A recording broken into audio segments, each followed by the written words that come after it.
What if the biggest mistake you're making is saying too much? What if every message you send, every explanation you give, is actually stopping her from realizing what she lost? Because the truth is, when guilt doesn't get interrupted, it grows. And when it grows, it changes everything. So instead of chasing, convincing, or explaining, what happens when you simply go silent? Silence reveals truth in a way that words never can because most people don't actually listen to what is being said.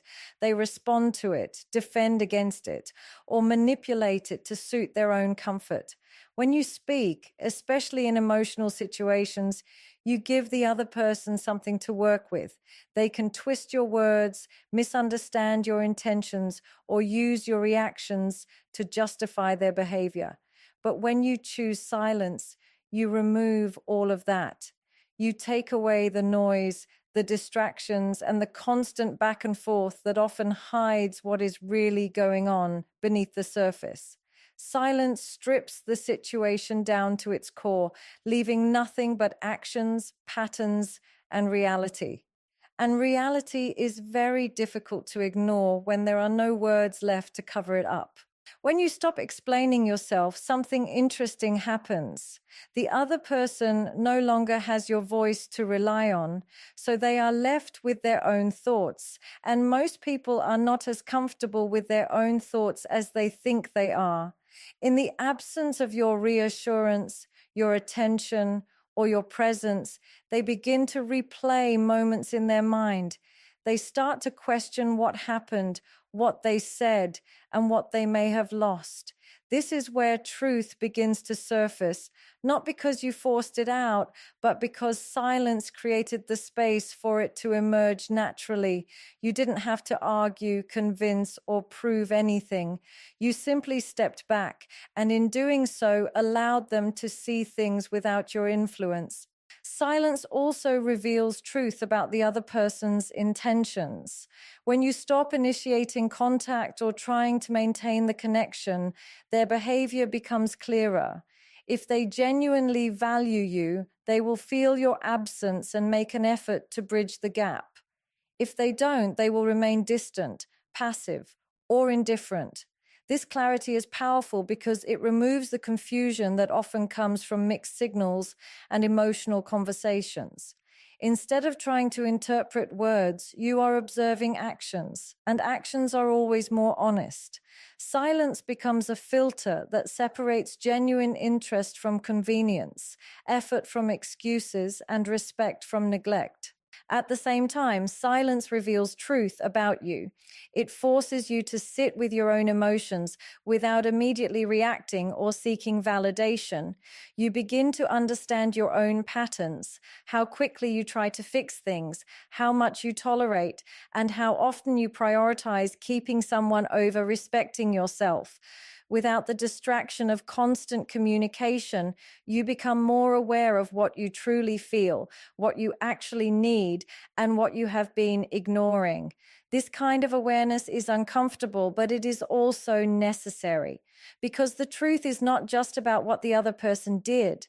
It is also about what you allowed, what you overlooked, and what you continued despite knowing better. There is also a certain kind of honesty that only exists in absence.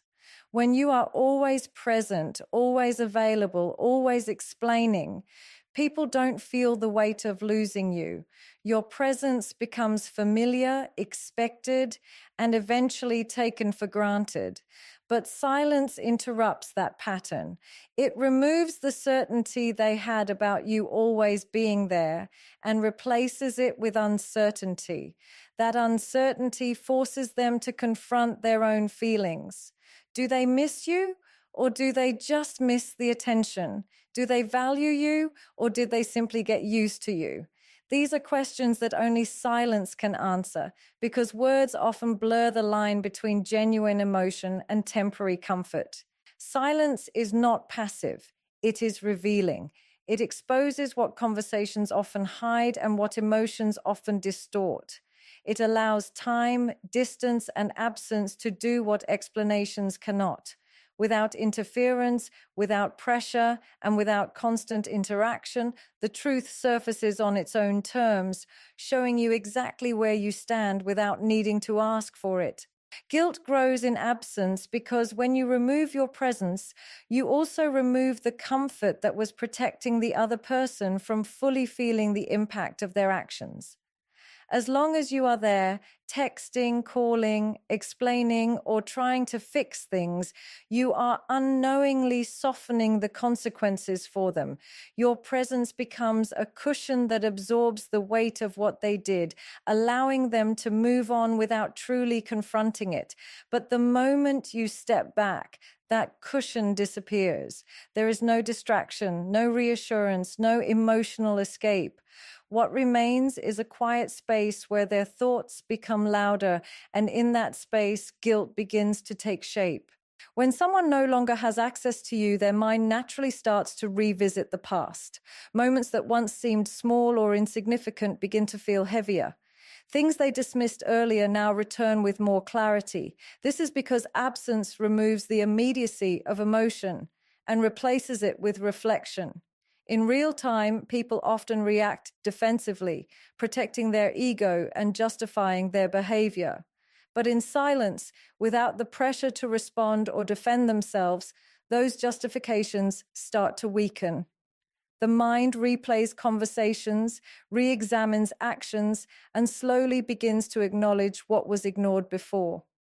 This is where guilt deepens, not through confrontation, but through realization. Absence also creates a sense of loss that intensifies emotional awareness. When you are no longer there to provide attention, validation, or consistency, the contrast becomes undeniable. People often don't recognize the value of what they have while it is easily available. It is only when that availability is removed that they begin to feel its absence. That feeling of something missing can trigger a deeper level of introspection. They start to connect their current emptiness with their past behavior, and that connection fuels guilt. It is no longer just about what happened. It becomes about what they had and how they contributed to losing it. Another reason guilt grows in absence is because there is no longer an opportunity to immediately fix things or seek forgiveness. When you are still present, people can apologize quickly, say what they think you want to hear, or attempt to smooth things over without truly changing. But when you are gone, that option is no longer available. They are left with unresolved emotions and unanswered questions. That lack of closure can be unsettling, and it forces them to sit with the discomfort they may have previously avoided. Without the ability to instantly repair the situation, the weight of their actions lingers longer, giving guilt more time to develop and settle in. Absence also removes external validation that might have supported their behavior. When you are actively engaging, even in conflict, you are still participating in the dynamic. This participation can sometimes make the other person feel justified, as if the situation is mutual rather than one-sided. But when you withdraw completely, that illusion fades. There is no longer any interaction to blur the lines or shift responsibility.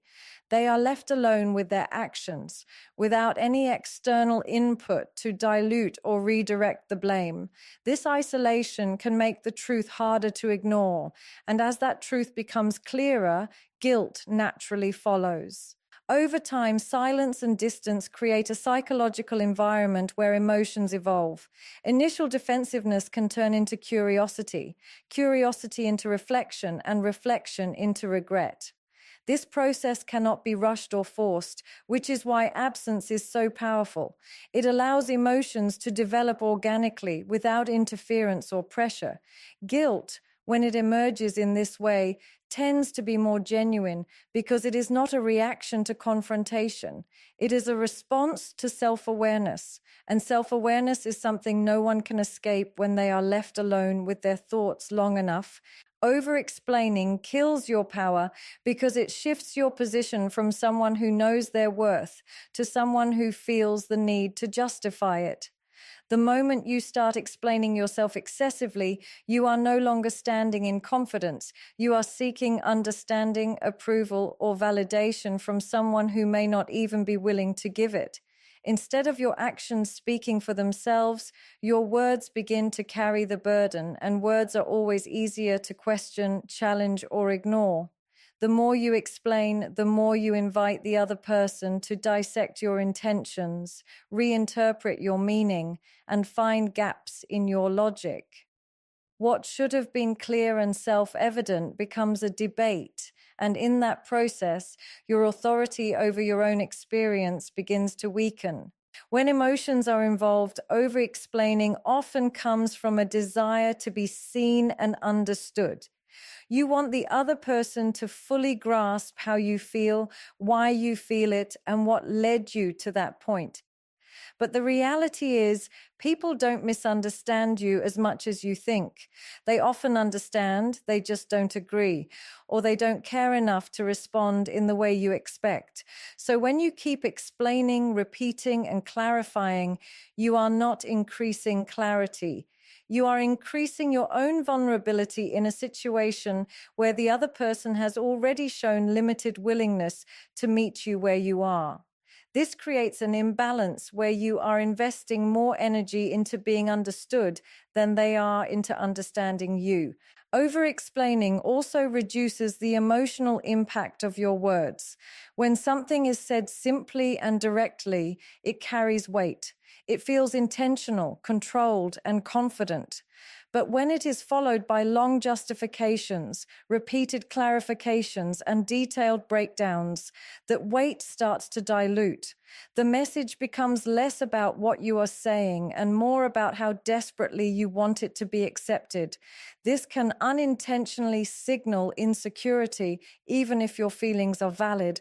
The other person may start to focus less on the content of your words and more on your need to explain them, which shifts the dynamic in their favor. They gain the upper hand because they are no longer responding to a firm boundary, they are responding to a negotiation. Another aspect of over-explaining is that it gives the other person too much control over the narrative. The more you say, the more material they have to work with. They can pick apart certain points, ignore others, or twist your words to fit their perspective.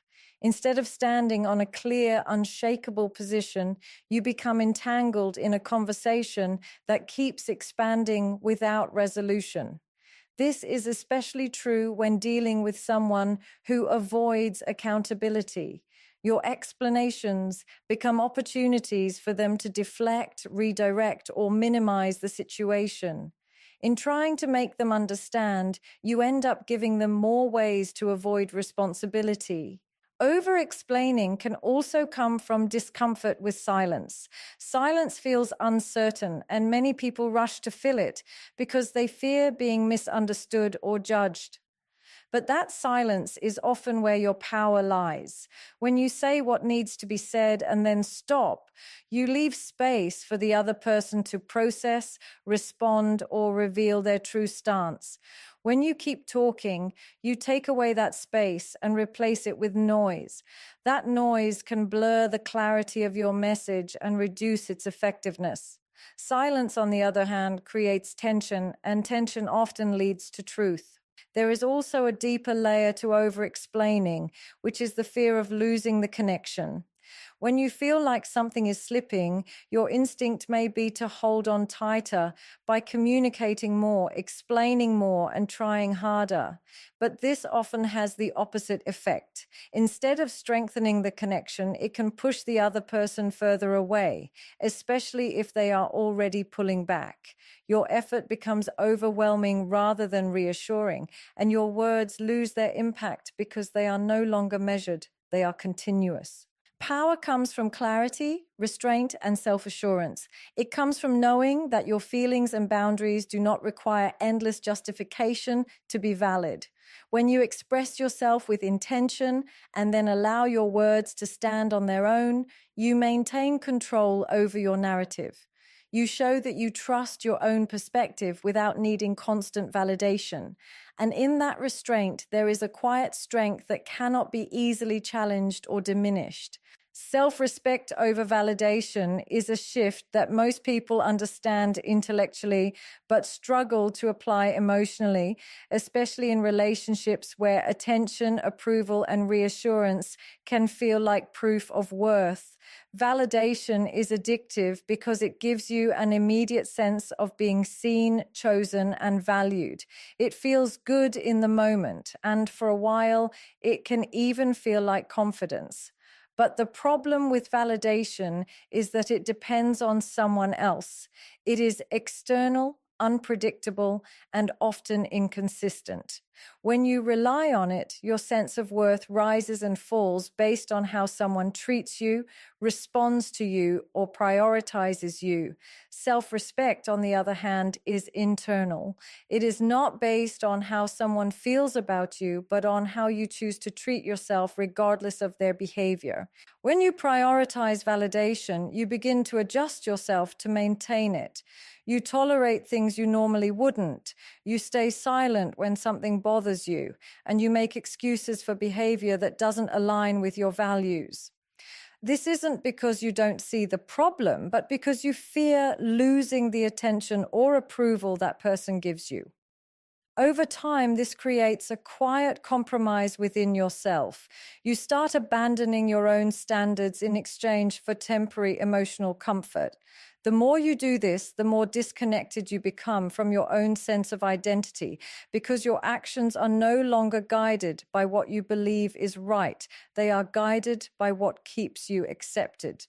Self-respect requires a different kind of strength.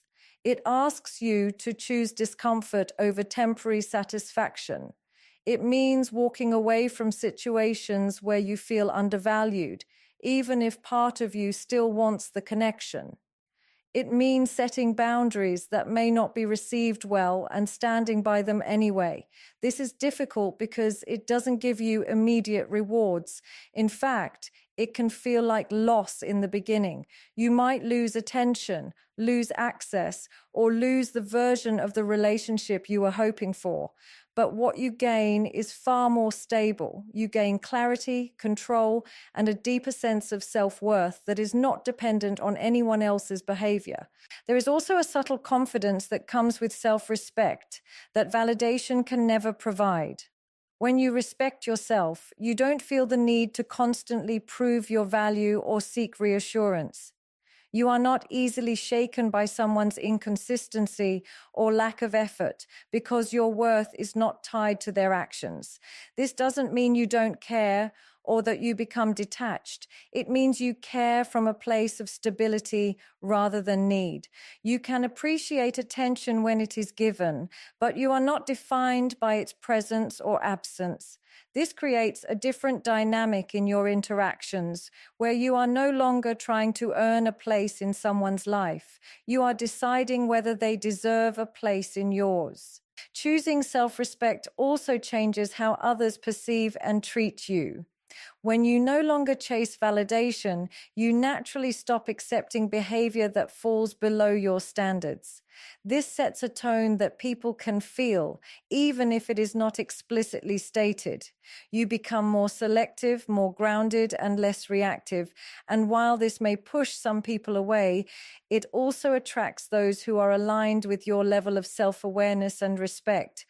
The relationships that remain are more balanced because they are not built on one person constantly seeking approval and the other providing it conditionally. At its core, self-respect is about alignment.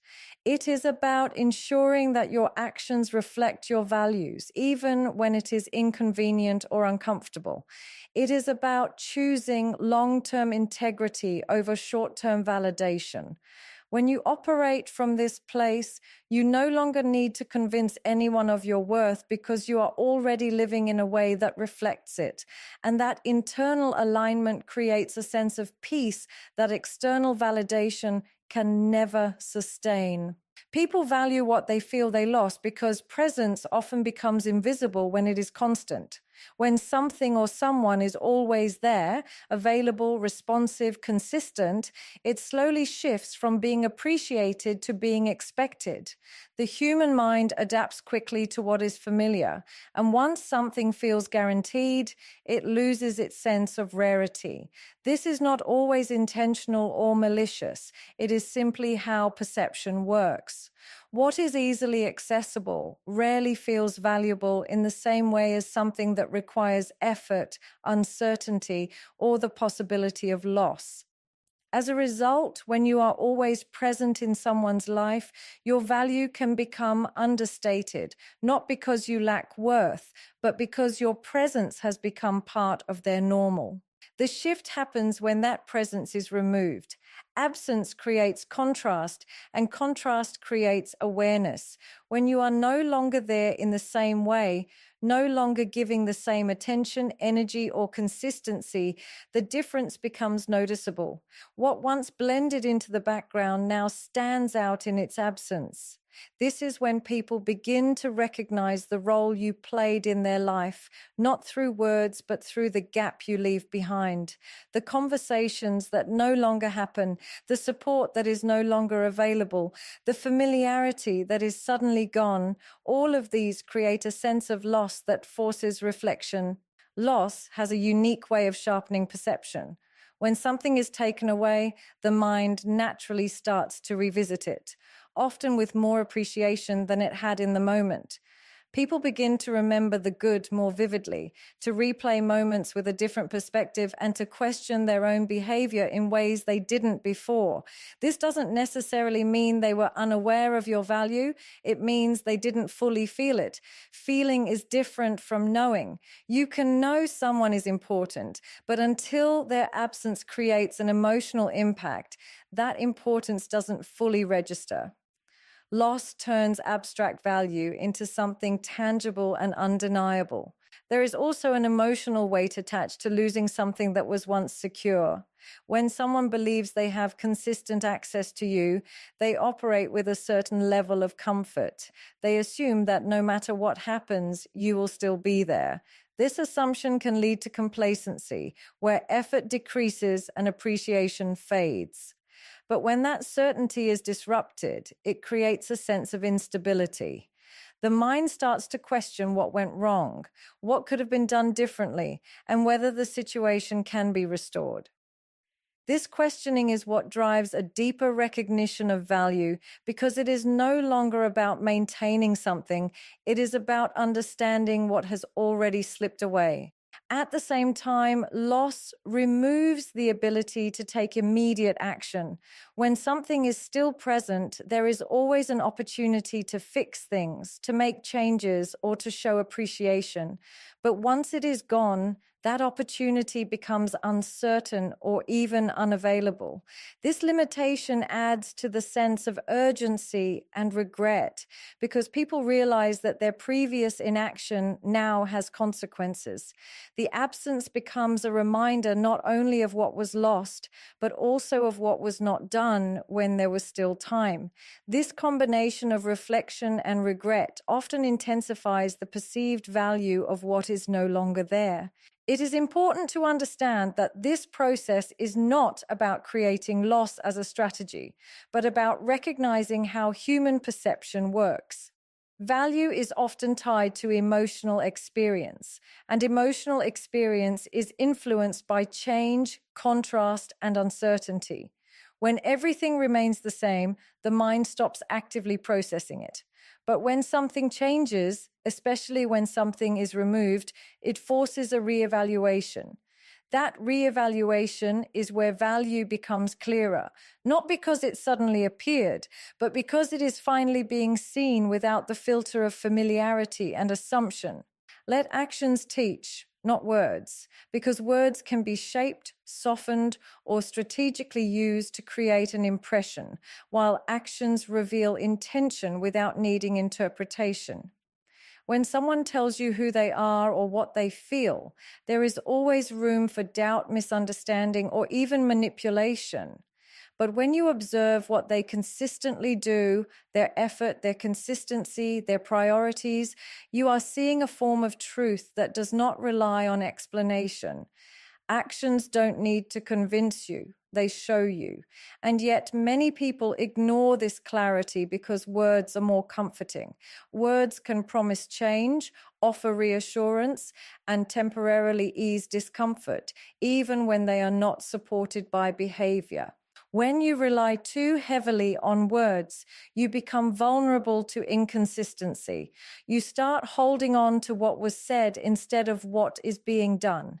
This creates a gap between expectation and reality, where you are waiting for actions to eventually align with promises.